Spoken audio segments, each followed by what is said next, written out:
5 տարի ուսումնասիրություն, ֆրանսիական, բրիտանական ու հայկական արխիվներ 111 տարի անց հայոց ցեղասպանության մասին պատմությունը դեռ չի ավարտվել։ Այն շարունակում է գրվել նոր փաստաթղթերով, նոր ուսումնասիրություններով եւ նոր վկայություններով։ Այս անգամ Երևանում ներկայացվել է ֆրանսիահայ պատմաբան, ցեղասպանագետ Ռայմոնդ Գևորգյանի «Ցեղասպանության ավարտը. Մուստաֆա Քեմալը եւ վերապրած հայերի ու հույների ոչնչացումը» գրքի ռուսերեն տարբերակը։ Գրքի շնորհանդեսը տեղի է ունեցել հունիսի 6-ին։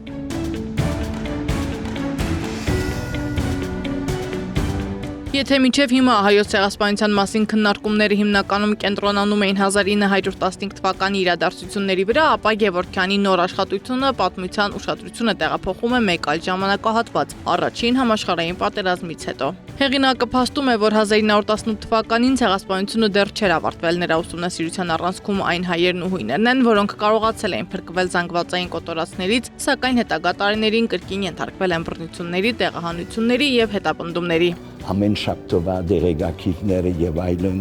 որ դերեկություն գուտան ոչիկներու մասին, որ ինչպես բնակչության վրա արձակումներ միլիսիաները, կեմալիստական միլիսիաները կգադարեն, որ մարդիկը իրենց ռաբրողները իրենց քյուրերը լքեն եւ պախին։ Ավելի քան 1000 էջանոց ուսումնասիրությունը հիմնված է Երևանի, Երուսաղեմի, Փարիզի, Լոնդոնի, Վիեննայի եւ այլ քաղաքների արխիվներում պահվող փաստաթղթերի վրա։ Շատ կարևոր է հենց թեմայի հետ կապված հայոց ցեղասպանության մասին ու հատկապես որ ռուսերենով է, այսինքն կարծում եմ սրա պակասը իրոք կար, թե ռուս գիտնականների, թե ուղղակի մեր այնտեղի հայրենակիցների համար, այո, շատ կարևորում է։ Հեղինակը ներկայացնում է այն գործընթացները, որոնք նրա գնահատմամբ հանգեցրին Թուրքիայի տարածքից հայկական եւ հունական ներկայության վերջնական վերացմանը։ Գրքի ռուսերեն տարբերակը լույս է տեսել հայոց ցեղասպանության թանգարան ինստիտուտի եւ Նարեկացի ինստիտուտի աջակցությամբ։ Բարակը գա, բայց մինչև որ պետք եղած արխիվները չկարողացած ցերծել, անհնար է կորձը մինչև ծայրը դանին։ Այն օրը, որ